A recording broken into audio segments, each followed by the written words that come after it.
একসময় যিনি বলতেন আমি চাইলে এক ফোন কলেই যুদ্ধ শুরু করতে পারি, সেই ডোনাল্ড ট্রাম্প আজ কেন তুলনামূলকভাবে চুপ?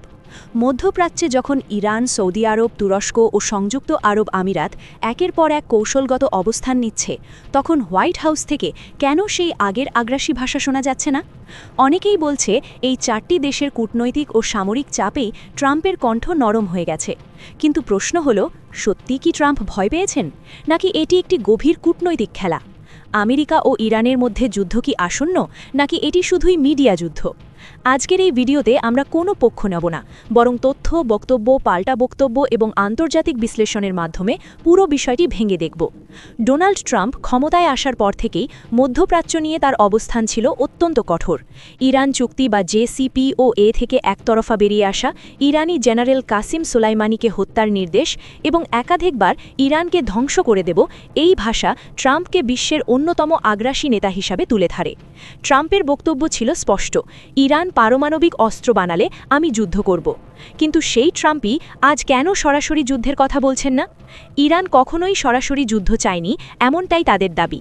কিন্তু প্রতিটি বক্তব্যেই তারা একটি লাইন পরিষ্কার করে বলেছে, আমাদের ওপর আঘাত এলে জবাব হবে বহুগুণ বেশি। ইরানের শীর্ষ নেতারা প্রকাশ্যে ঘোষণা দেন, মধ্যপ্রাচ্যে থাকা সব মার্কিন ঘাঁটি তাদের ক্ষেপণাস্ত্রের আওতায়, হরমুজ প্রণালী বন্ধ হলে বিশ্ব অর্থনীতি থমকে যাবে, ইসরায়েল সরাসরি টার্গেট হবে। এই বক্তব্যগুলো শুধু কথার কথা নয়, বরং স্ট্র্যাটেজিক ওয়ার্নিং।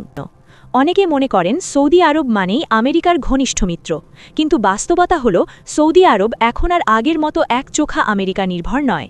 ইরানের সাথে কূটনৈতিক সম্পর্ক পুনঃস্থাপন, চীনের সাথে সামরিক ও অর্থনৈতিক চুক্তি এবং ইয়েমেন যুদ্ধ থেকে ধীরে ধীরে সরে আসা সবকিছুই ইঙ্গিত দেয় সৌদি আরব চায় না আমেরিকা ইরান যুদ্ধ হোক।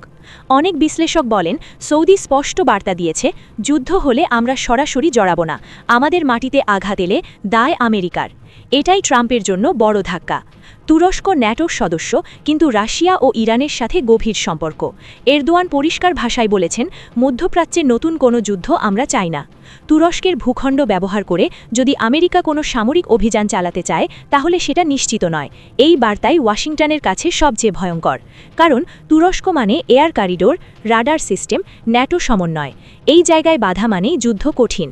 আরব আমিরাত প্রকাশ্যে কিছু না বললেও তাদের কৌশলগত অবস্থান স্পষ্ট। তারা ব্যবসা চায়, স্থিতিশীলতা চায়, যুদ্ধ নয়। ইরানের খুব কাছেই তাদের বন্দর ও অর্থনৈতিক অঞ্চল। একটি ক্ষেপণাস্ত্রেই দুবাইয়ের অর্থনীতিকে ধ্বংস করতে পারে, এটা তারা জানে।